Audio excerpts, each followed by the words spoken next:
What's up, everyone? Welcome back to the channel. Boozer here. Thanks for stopping by. That's right, I'm on the test server. Finally, they got me set up yesterday. I'm super happy, super stoked.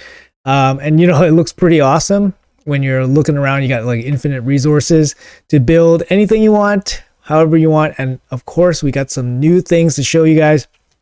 In this video, I'm going to focus on Eostrid Dreamsong, the upcoming fusion. I want to be doing my playtest on her. And try to give you guys a thorough showcase on what she is capable of. So let's jump right into it. All right, guys, so a quick breakdown on her skill kit, just in case you guys aren't familiar with her kit. She looks awesome, and I like her little like hair flick thing. That's actually a cool, I think, signature thing for her. That's pretty neat. She's a force support champion for the Sylvan Watchers. That's right. They still don't have that many. They still need some viable damage dealers that isn't like a void legendary or just epics. How about a damage dealing legendary? That would be nice. But anyways, we got a force support champion here. You got an A1. We got 50% chance to sleep. That's unconditional, and then her conditional sleep is if the target is under decreased speed or weakened, so one or the other, you get a 75% chance fully booked, 100% chance to put them to sleep.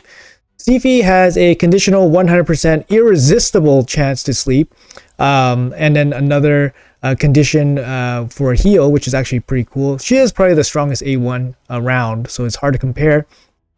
Chagor, which is a void Lizardman, has a 50% chance to sleep, no condition.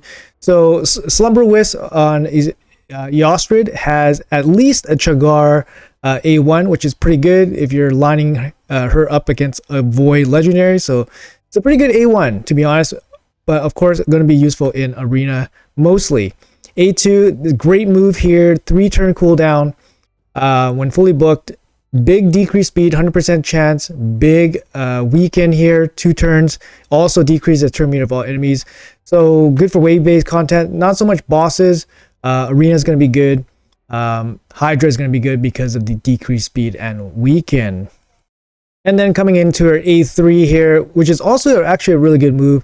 4-turn cooldown, fully booked. You got a big increased speed buff with the big increased attack buff on your whole team for 3 turns, which could be significant in some situations, although in arena you're probably only going to be boosting once, taking 1 turn and then ending the fight, similar to Arbiter, so the duration is not super impactful or high value, and then has a turn meter fill for your whole team for 15%. So the turn meter fill is not as big as, you know, Lysandra or Arbiter, but it does put the increased speed buff as well as a longer duration, and then an extra turn here, so you can go increase speed, increase attack, turn meter boost, and then go right into your extra turn, which is basically a decreased turn meter and then a decreased speed. So similar to she has some comparable champions, right, all over the place. She has comparable against Lady Kimmy, who does the speed up, speed down, turn meter up, down. Nekmothar, which is speed up, speed down, attack down, and then also turn meter as well. Arbiter is a very easy comparison here as well with the increased attack, turn meter boost. Lysandra also is turn meter up, turn meter down champion. Suzin is another champion that is comparable as well. Frankly speaking, any champion with speed up, speed down, and additional utility is going to be good for something like Hydra. There's not too many champions in the game that combine both of them together. So just with that being said, she is going to be useful in Hydra. She also brings additional utility, even though Hydra is, you know, obviously PvE, doesn't have any application for her A1, or A1 is going to be useless against Hydra. But just because she has the decreased speed, increased speed, is going to be good against Hydra, and then she has additional utility with the increased attack as well as the weaken, which is actually really good as well. Lastly, her passive gives her a bit of a heal whenever turn meter stuff is happening. So it heals your allies by their max HP. The percentage is going to be half of the turn meter boost. So you're not going to see a huge heal here, and it's on a 1-turn cooldown, so you can't fully abuse it all the time. People are talking about how Armans has turn meter boost and stuff. But like, if you look at Armans gets multiple notifications of turn meter, so it's probably going to be on 1 notification and then that's it. And then also it's on a 1-turn cooldown. For her, it's going to be a 7.5% heal, which is not super impactful. If you're doing it with Lysandra, for example, it's going to be a 15% heal. Again, it's not super impactful, but it's nice to have just in case your Hydra team has no has no healing, for example. Lastly, speed in arena battles by 28%. This is a huge negative for her, in my opinion. If it was in all battles by 18 or 19%, I'd be super happy. But, you know, it is what it is. Obviously, they have her focus on arena with the A1 and the speed aura. But yeah, a speed in all battles would make her a little bit more viable and more comparable to somebody like Nekmo Thar, which I think is a vastly superior champion for PvE. But she's going to be better for PvP than Nekmo Thar for sure. All right, moving along to her base stats here. We got 21k HP, very solid, 115 base speed, guys. 115 base speed, get those arms up. This is what I was talking about. If she has insane base speed, and if she had the proper aura here, like an all battles aura, you would definitely look to get her. But at 115 speed, even though without the proper aura, she's insanely good. She has good base stats, 21k HP, good defense, slightly higher attack, which is fine, but I don't expect her to have insane multipliers here at all. Also coming in with 10 accuracy, you're going to need accuracy on her to do her stuff, her debuffs, speed down, weaken, and then her sleep's going to require accuracy, so a little bit of accuracy there is definitely good. Great to see the 115 speed from her, and great base HP, which is very good for a support champion.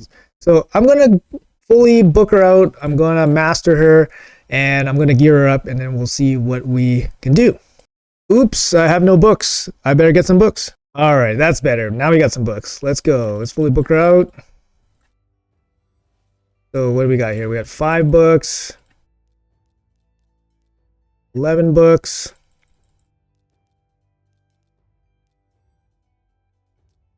11 books. I think for her, you have to book her out to fully realize her potential because she has the debuff chances on her moves, as well as the cooldown, which is very, very important. So definitely high book value and definitely would require books to get the max out of her. All right, so for her, I'm going to basically just put my Arbiter gear on her and replace my Arbiter with her and then see how she performs. All right, guys, so I got it decked out here. Mostly my Arbiter gear, but my Arbiter actually uses a 3-piece protection set, which I don't have for Sylvan Watchers. So she's a little bit slower than my Arbiter. I got it at 390 speed, 352 accuracy with about 50k HP, 3k defense. You know, reasonable stats. The speed is very important, so I'm going to use her as my speed booster in arena just to replace Arbiter and see how she does. Like I said, she's fully booked. If she has a blessing, you're probably taking the you could take the banner, you could take sheep, because she runs accuracy. You could take sheep, you could take the banner as well for increased speed. You could take temporal chains for some turn meter. Here are the masteries I got on her. I went for accuracy. You can definitely gear her up with more accuracy because her turn meter drops and her debuffs require accuracy as well as her sleep. So I'm actually a little bit low on accuracy, and these masteries I put on her are kind of like a mixed bag. Like you have some usefulness against Hydra, and then you have some usefulness against Arena. For example, Evil Eye for Arena. This is good for extra stats. This is mostly for Hydra. If you're going for pure Arena build, you're going for Defiant and then Improved Parry. Improved Parry is just 8%. Decreased defense against most damage dealers, which always crit against you. You don't really want to go lasting gifts because her buffs are going to last 3 turns anyways, so having lasting gifts doesn't really matter. Master Hexer to increase the decreased speed and weaken are pretty nice. Extra turn meter here from her debuffs, wearing off, extra accuracy, and then extra accuracy down here. Went with Retribution, 50% chance to basically sleep back your enemy that tries to hit you, which I thought was probably okay. A little bit extra healing from her passive as well here. And yeah, I think it's an okay setup. And yeah, we're going to try her out in the arena and just straight up replace our Arbiter and see how she does. Okay guys, I'm just going to use her as a straight replacement for my Arbiter. Let's see how she does. I didn't run any presets or anything, so let's see what she does on her first move, what her AI does. Let's see. All right, let's slow it down. And it looks like Ian's team's faster than mine. Okay, so we lost the speed race. Lysandre's is gonna do that. Let's see what she does first. Okay, so she does the A3 and then she does the A1. So she does A3 and A1. So if you guys don't want that, you guys make sure to set presets on her. A3 and then A1. Okay. Okay, let's get through this fight. Whoa, Easter eggs. That's pretty cool animation, actually. Easter eggs. You see that? That's nice. I like it. Like little fireworks and then Easter eggs. All right, let's just finish this up here. The heal's nice. The heal's definitely nice here. Super. Okay. Easter eggs, decrease speed, weaken. There we go. All right, so you definitely need to run presets here. So let's try another team and run some presets. I'm guessing you have to set priority to the A2, otherwise she's going to try to A1 somebody. So I'm going to set it up like this, open and then priority. Might not be the best setup because this is actually, you want to prioritize this. Maybe you go 1. Yeah, actually this would be better. I think. Hold on, let's try this. Open and then 1 and then set this one to 2. Yeah, that sounds better. Okay, let's find somebody else. All right, let's try this team here. We're going to go first. Let's see what she can do.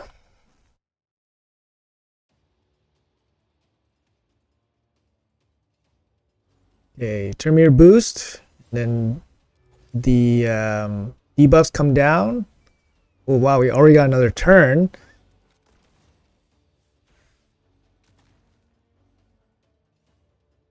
Yeah, definitely doing okay. The sleep's kind of nice there. Yep, sleep's nice. Sleep's very nice. Let's try sleep to Sifi maybe. Okay, decreased turn meter there. Very nice. Sleep, nice. You know, overall, she actually works. She works pretty good. Overall, she works pretty good, like as a straight replacement to Arbiter. The problem is she doesn't have the team revive, right? So like if you ran into problems with something, you don't have the team revive to back you up there. So a little bit of a big negative compared to Arbiter in the arena. All right, let's try Tyraku's defense here. He has 2 nukers, so we might face some pushback from his nukers, and then let's see what happens once we get hit. Because obviously she can't recover with no revive. That might be a big detriment to your team and consideration whether she's actually worth it over Arbiter or not. But it looks like we did pretty quick work here, and that's it. I mean, the turn meter up, turn meter down, speed up, speed down definitely gives you pretty quick turnaround. So pretty happy with her overall. Just the lack of revive as a extra insurance move holds her back a little bit here. Now I got her set up for a Fire Knight Hard 6 run just to support the team, giving her increase speed and decrease speed against the boss. Let's see how she fares as just a general dungeon support. I think she's going to do perfectly fine here. Obviously not the ideal candidate for Fire Knight since she has a single hit A1, for example. And obviously my double ally attack, double nut team is pretty strong. But just as a general support, she was quite good against the waves. Let's see how she performs against the boss. If she can land the decreased speed with the weaken, it's going to help the team out quite a bit. So here she's doing the turn meter stuff. Got the decreased speed and weaken out, so now we're dealing more damage against the boss. So yeah, I mean, pretty solid. Of course, she's good against the waves, a lot better against the waves since she does the turn meter control against them. But the decreased speed here against the boss definitely is very helpful. A1's not going to do insane amounts of damage against them, but the A1's actually was pretty decent against the wave mobs as well, just to control them. For example, if you have a squishier team, it's going to work out there pretty good. So here we're just wrapping up here. We're not doing like a super hard, we're doing Fire Knight 6, so it's not going to be Fire Knight 10 or anything. I don't have a dedicated team. I just literally took her out for Razzlevarg, and she works perfectly fine in this stage. Obviously the team is very strong around her, but as a support, she did very good. And definitely there's going to be lots of applications for her. I mean, just a general dungeon support champion. I think she's excellent. Speed up, speed down, turn meter stuff is very good. Obviously against some bosses, she's not going to be very effective, but getting to the boss, very, very effective. All right, guys, and I got her set up here in this Hydra team. This is where I think she has the most value, by the way. Unfortunately, I can't do like super high difficulties, but let's try her out in this normal difficulty, not and see how she does. It's obviously a pretty good team here. We got decreased defense, we got damage, we got hex damage, and then we got torment counter here, and then she's just gonna bring increased speed, decreased speed, and then the turn meter stuff. I think it's going to be a pretty good team. Let's jump in and see how it works. We're on very low difficulty here, so we're probably going to be quite faster than quite overpowering for the bosses, I think. So it's really nice. We got the weaken to go along with the decreased defense. Very, very nice. So what else? We got Hex out there, so and again, extra hit for against enemies with Hex. So we got double hit here. Boom, boom. Nice, very nice. Her A1 doesn't do anything, so her A1 is just not going to do anything there. And let's slice them up. Boom. All right. Really loving it. I mean, she brings exactly what you expect from her with the increased speed, decreased speed, and the turn meter stuff. You're going to get lots and lots of turns. That's really, really nice to see here. Also, the increased attack. We cannot forget about the increased attack here. So it's really good. So I did give her Var here and then Shamail. So a little bit of some attack-based damage dealers, so they can benefit from her increased attack, which is really, really nice. And let's see here. We got Var again. Let's kill this guy. I don't know if I have gear on him. But so far, so good. We're back to the A3. We're going to the increased speed. 3-turn, increased speed, very nice. And then we're going for the decreased speed there. Very nice. All right. Looks like she's... I mean, you definitely want increased speed, decreased speed on your Hydra team. And to have it on one champion, a solid champion, by the way, with additional utility like the increased attack and obviously the turn meter stuff, makes her... I think very, very useful for Hydra. I was probably a little bit hard on her in my first preview video, but lately in this video, I think she's actually surprised me quite a bit. Yeah, I mean, I'm surprised at how well she just kind of slots right in and does her thing, right? Like her kit is not overly confusing or tricky or anything like that, but you know, I thought because it was a little bit disjointed, that her kit was a little bit of everything, would make her subpar in everything, basically. But we don't really hurt too much from basically having a non-existent A1, like for example there. But yeah, she's been working out really good. The A3 into the A2, the extra turn into the A2 is very, very nice. So that's probably something I definitely overlooked.